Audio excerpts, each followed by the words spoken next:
ओम गण गणपते नमः। आज अपने सुनेंगे वाल्मीकि रामायण अयोध्या कांड का आगे का सरक। भगवान श्री राम का आशीर्वाद पाने के लिए इस सरक को पूरे प्रेम भाव से एकाग्रचित्त होकर सुने। बोलो गणेश भगवान की जय हो। बोलो सियावर रामचंद्र भगवान की जय हो। हनुमान जी बाबा की जय हो। श्री राम दरबार की जय हो। तो राजा गुह को लक्ष्मण बताते हुए कहने लगे कि श्री राम के बिना मेरे पिता अधिक दिन तक जीवित नहीं रह सकेंगे। अगर उनकी मृत्यु हो गई तो उस समय जो लोग वहाँ पर उपस्थित होंगे वो मेरे मरे हुए पिता रघुकुल शिरोमणि दशरथ का सभी प्रेत कार्यों में संस्कार करेंगे। वे ही सफल मनोरथ और भाग्यशाली हैं। हम दोनों भाई तो उन्हें देख भी नहीं सकते।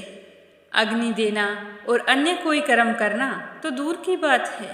अगर हमारे पिताजी जीवित रहे तो रमणीय चबूतरों और चौराहों के सुंदर स्थानों से युक्त अलग अलग बने हुए विशाल राजमार्गों से अलंकृत धनिकों की अटालिकाओं और देव मंदिरों एवं राजभवनों से संपन्न श्रेष्ठ वीरांगनाओं से सुशोभित रथों, घोड़ों और हाथियों के आवागमन से भरी हुई विविध वाद्यों की ध्वनि से निनादित समस्त कल्याणकारी वस्तुओं से भरपूर हष्ट पुष्ट मनुष्यों से सेवित पुष्प वाटिकाओं और उद्यानों से विभूषित तथा सामाजिक उत्सवों से सुशोभित हुई मेरे पिताजी की राजधानी अयोध्यापुरी में रहने वाले लोग बहुत ही सुखी रहेंगे और हम भी 14 वर्षों बाद अपने पिता का दर्शन कर सकेंगे। मैं तो यही सोचता हूँ कि मेरे पिता महाराज दशरथ, क्या हम वनवास से लौटेंगे तब तक जीवित रहेंगे?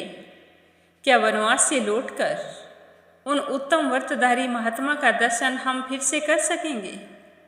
हम उन्हें किस तरह रोता बिलखता छोड़कर आए थे, क्या हम उनकी आंखों में खुशी के आंसू देख सकेंगे? क्या वो अपने प्रिय पुत्र श्री राम को हृदय से लगा सकेंगे?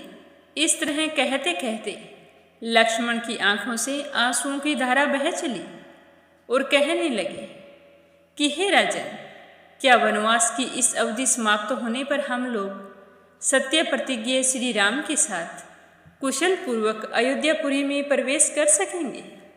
क्या मुझे अपने पिता और अपनी माताओं का दर्शन हो सकेगा?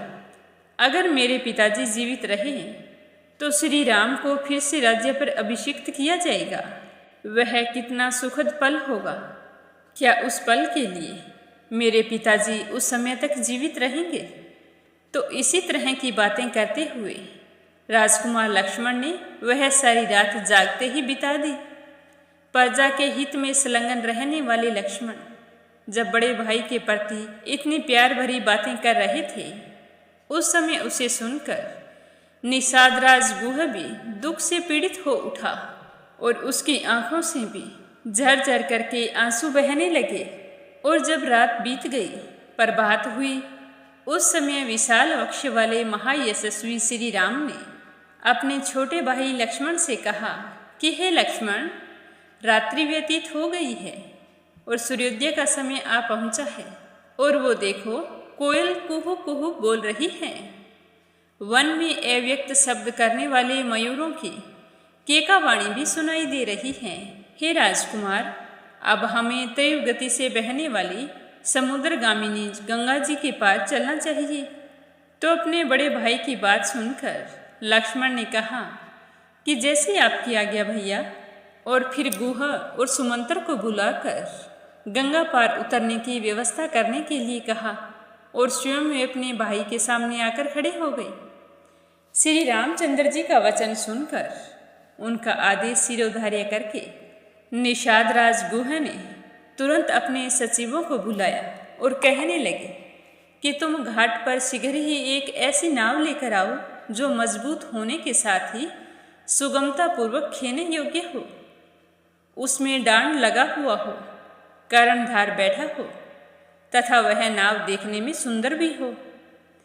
तो निषादराज गुह का आदेश सुनकर उनका महान मंत्री गया और एक बहुत ही सुंदर नाव लेकर घाट पर पहुंच गया और गुह को सूचना दी कि राजन, जैसा आपने कहा था वैसी नाव तैयार है। तो मंत्री की बात सुनकर गुहा बहुत ही प्रसन्न हुआ और फिर श्री राम के सामने हाथ जोड़कर कहने लगा कि हे देव, यह नौका उपस्थित है, इसमें बैठकर आप आराम से गंगा जी के उस पार जा सकते हैं। लेकिन मैं आपकी और क्या सेवा करूं? मुझे सेवा करने का मौका दीजिए।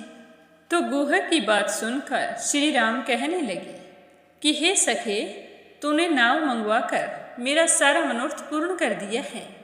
तुमने मेरी बहुत सेवा की है, इससे ऊपर तो कोई सेवा हो ही नहीं सकती। तो गुहा कहने लगे कि हे श्री राम, अब आप लक्ष्मण और सीता जी सहित नाव पर आरूढ़ होइए। तो श्री राम ने कहा कि हे सखे, तुम ऐसा करो, जल्दी से नाव पर मेरा सामान चढ़ाओ, हम अभी आते हैं। ऐसा कहकर श्री राम और लक्ष्मण ने कवच धारण करके तरकस एवं तलवार बांधी और धनुष लेकर वे दोनों भाई जिस मार्ग से सब लोग घाट पर जाया करते थे, उसी से सीता जी के साथ गंगा जी के तट पर गए। तो उसी समय सुमंतर उनके पास जाकर श्री राम के सामने हाथ जोड़कर कहने लगा कि हे प्रभु, आप बताइए कि मैं आपकी क्या सेवा करूं। तो सुमंतर की बात सुनकर श्री राम ने दाहिने हाथ से उसका स्पर्श करते हुए कहा कि हे सुमंतर जी, अब आप जल्दी से महाराज के पास लौट जाइए और उनकी अच्छे से देखभाल कीजिए। इतनी दूर तक की यात्रा रथ द्वारा मैंने महाराज के कहने पर ही की है। अब हम लोग रथ छोड़कर पैदल ही इस महान वन की यात्रा करेंगे, अतः आप लौट जाइए। तो श्री राम के मुख से अपने घर लौटने की आज्ञा को सुनकर सारथी सुमंतर तो शोक से व्याकुल हो गया और श्री राम से कहने लगा कि हे रघुनंदन, जिसकी प्रेरणा से आपको भाई और पत्नी के साथ साधारण मनुष्यों की भांति वन में रहने को विवश होना पड़ा है, उस देव का इस संसार में किसी भी पुरुष ने उल्लंघन नहीं किया है। जब आप जैसे महान पुरुष पर भी संकट आ सकता है, तो मेरा तो मानना ये है कि ब्रह्मचर्य पालन, वेदों के स्वाध्याय, दयालुता अथवा सरलता में भी किसी फल की सिद्धि नहीं है। हे श्री राम, पिता के सत्य की रक्षा के लिए विदेह नंदिनी सीता और भाई लक्ष्मण के साथ वन में निवास करते हुए आप तीनों लोकों पर विजय प्राप्त करने वाली महापुरुष नारायण की भांति महान यश की प्राप्ति करेंगे। हे श्री राम, निश्चय ही हम लोग हर तरह से मारे गए हैं, क्योंकि आपने हम पूर्ववासियों को साथ न ले जाकर आपके दर्शन मात्र से ही हमें वंचित कर दिया है। हम आपके दर्शन करके कितना सुख महसूस करते थे, वह सुख अब हमें प्राप्त नहीं होगा। अब हम पापिनी कैकेयी के वश में पड़कर दुख भोगते रहेंगे। तो श्री राम से इस तरह की बातें कहकर और उन्हें दूर जाने को उद्यत हुआ देख सारथी सुमंतर खुद को रोक नहीं सके और महान दुख से व्याकुल होकर जोर जोर से रोने लगे। इससे आगे सुनेंगे कल के अध्याय में। प्रेम से बोलो सियावर रामचंद्र भगवान की जय हो।